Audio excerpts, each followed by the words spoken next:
Yani Troy merupakan sosok pria yang mendedikasikan hidupnya untuk melestarikan lingkungan sekitarnya. Pria berusia 58 tahun ini yang juga berperan sebagai salah satu ketua RT di Komplek Kodang Gunung Sari, Kecamatan Rapocini, Kota Makassar, mengelola bank sampah serta menjadi ketua kelompok tani di wilayah tersebut.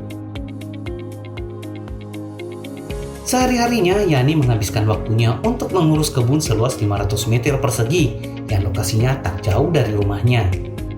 Selain mengurusi bank sampah dan kelompok tani, Troy juga turun langsung mengurusi lorong wisata serta program kampung iklim untuk wilayah Cokonori.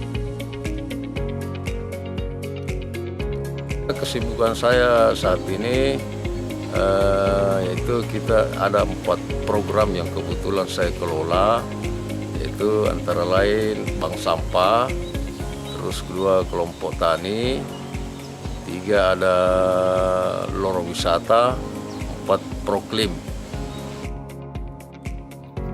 Mengelola bank sampah sejak tahun 2016 lalu, Yani Troy memanfaatkan berbagai sampah anorganik disulap menjadi berbagai kerajinan unik, diantaranya lampion, vas bunga dan tempat duduk dari sampah plastik, miniatur rumah dari kayu bekas, dan lain sebagainya.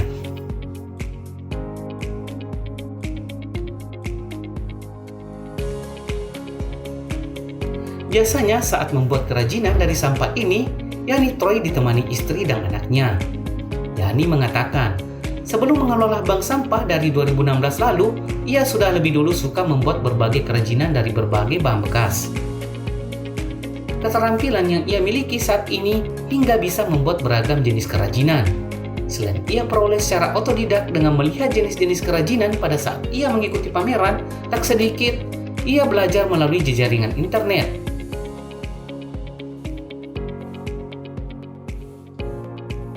Yani menceritakan, awal mula ia tertarik untuk membuat kerajinan memanfaatkan hasil limbah anorganik ini lantaran pernah pada suatu waktu saat sendiri di rumahnya ia melihat koran bekas.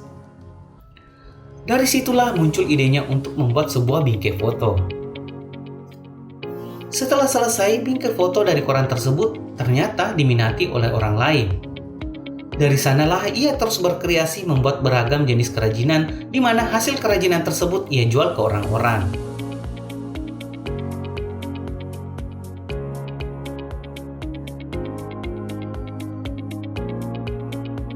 Awal mulanya sebenarnya sebelum saya pegang 4 program ini, saya dulu jadi ketua RT. Jadi kegiatan saya di rumah itu sebagai ketua RT, sesudah kegiatan mengantar anak-anak ke sekolah, kebetulan istri juga mengajar di Kabupaten Goa. Nah, itu situasi kalau saya sudah antar semua anak-anak dengan istri, itu saya sendiri di rumah. Nah, di situ saya pas dalam kesendirian itu saya melihat ada tumpukan koran. Nah, saya lihat ada tumpukan koran.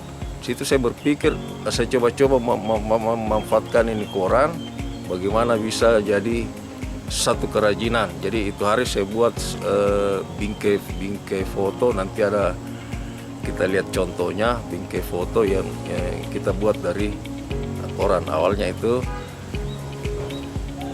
Terus sesudah kebetulan waktu saya selesai membuat bingkai dari koran itu, pada saat itu juga ada yang beli. Nah, itu saya terinspirasi, semangat bahwa ini dari koran ini bisa menghasilkan nilai ekonomi yang cukup bagus, kira itu.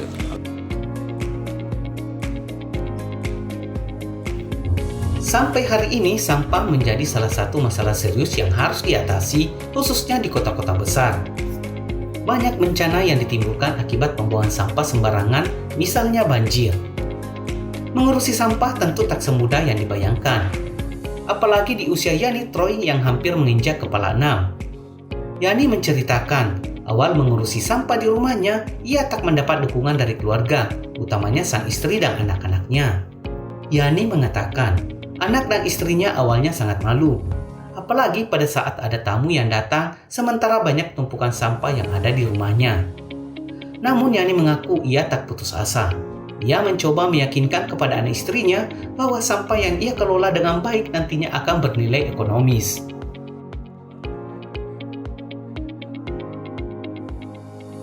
Sebenarnya awalnya sih keluarga tidak mendukung karena kan ini sampah ini tidak sembarang, tidak bisa, artinya tidak semua orang yang setuju toh. Nah, itu masalah sampah itu. Jadi awalnya saya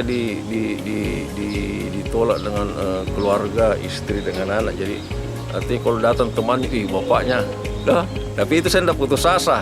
Ya saya kasih pengertian di anak-anak dengan keluarga, khususnya keluarga, bahwa tidak ada salahnya kita buat kerja mengelola sampah ini. Artinya satu sisi dia halal, kedua nilai ekonominya ada. Makanya itu hari saya kasih pindah dari rumah ke area yang kosong di wilayah saya.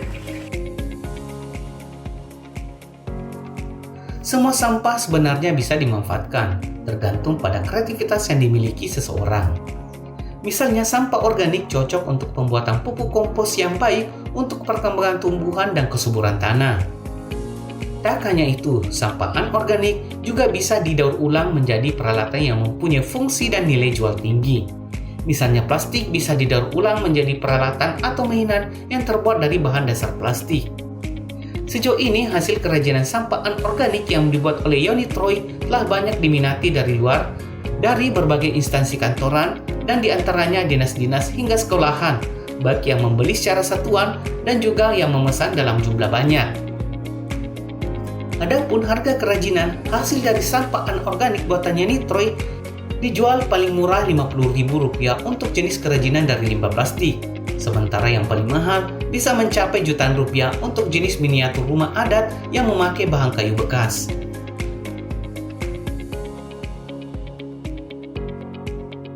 Tak hanya bisa menghasilkan cuan dari kerajinan yang ia buat, Yoni Troy juga mengatakan beberapa tahun terakhir ia kerap dipanggil sebagai narasumber pada suatu acara yang membahas tentang sampah. Di situ ia berbagi ilmunya kepada orang-orang yang datang tentang tata cara mengelola sampah yang baik hingga membuat kerajinan dari sampah.